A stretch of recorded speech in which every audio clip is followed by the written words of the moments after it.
এখন দর্শক আপনারা দেখতে পাচ্ছেন হাজী মোহাম্মদ সেলিমকে কিন্তু বের করা হচ্ছে রিমান্ড শুনানি শেষে হাজী মোহাম্মদ সেলিম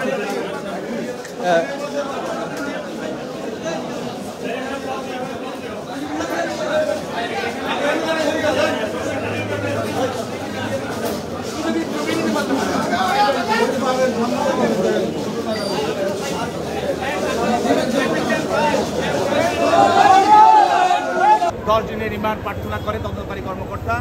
বিজ্ঞ আদালত তদন্তকারী কর্মকর্তার দরখাস্তের গুণাগুণ এবং এজাহারের বিষয়বস্তু গুণাগুণের উপরে ভিত্তি করে তিনি আসামির বিরুদ্ধে 5 দিনের রিমান্ড মঞ্জুর করেন।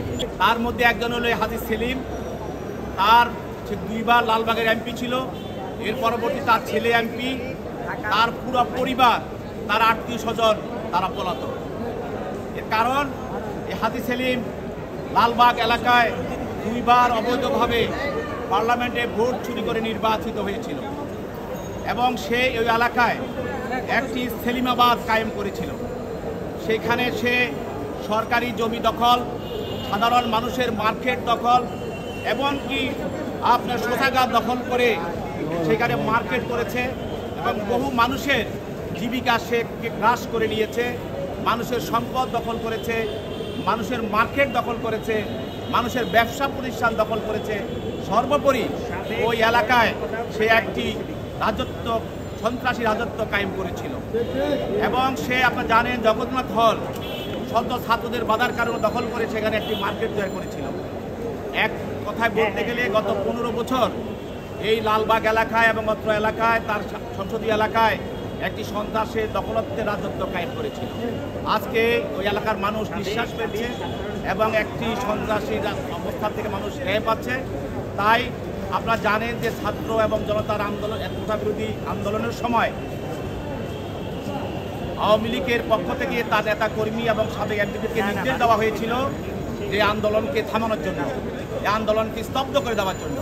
সেই হিসাবে হাজী সেলিম এবং তার পুত্র এবং এলাকার যুবলীগ, ছাত্রলীগ সবাই নেতৃত্বে এই ছাত্র জনতার আন্দোলনের উপরে তারা ঝাঁপিয়ে পড়ে।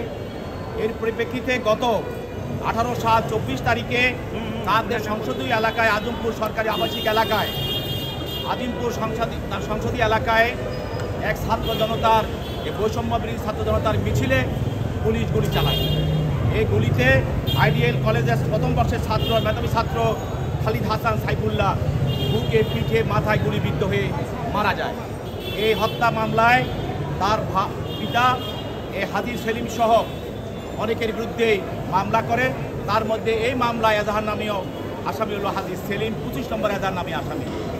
এই মামলায় তদন্তকারী কর্মকর্তা এই তদন্তকালে এই আসামির বিরুদ্ধে এই মামলার সঙ্গে জড়িত থাকার সুনির্দিষ্ট অভিযোগ পায় এবং আরও এই ঘটনার সঙ্গে আরও কারা জড়িত এবং কীভাবে সাইফুল্লাহ হত্যা হলো এবং এই পিছনে পরিকল্পনা, সহায়তা এবং ষড়যন্ত্রে কারা জড়িত, এই বিষয়গুলি উদ্ঘাটন করার জন্য তাকে আরও জিজ্ঞাসাবাদ করা প্রয়োজন। সেই মর্মে 10 দিনের রিমান্ড প্রার্থনা করে তদন্তকারী কর্মকর্তা। বিজ্ঞ আদালত তদন্তকারী কর্মকর্তার দরখাস্তের গুণাগুণ এবং এজাহারের বিষয়বস্তু গুণাগুণের উপরে ভিত্তি করে তিনি আসামির বিরুদ্ধে 5 দিনের রিমান্ড মঞ্জুর করেন। আসামি পক্ষের আইনজীবী বলছেন যে মামলার ভিতরে বলা আছে সে গুলি করে নাই, পুলিশ গুলি করেছে। আমরা বলেছি যে ফৌজদারি আমাদের যে দণ্ডবিধি আছে সেখানে বলা আছে যে ষড়যন্ত্রকারী, পরিকল্পনাকারী এবং অপরাধের সঙ্গে যে ষড়যন্ত্র করে, যে মদতদাতা, সহায়তাকারী যে ঘটনা ঘটায় তার যে অপরাধ, যে শাস্তি, ওই ষড়যন্ত্রকারী, মদতদাতা এবং সহায়তাকারী একই অপরাধে সে অপরাধ।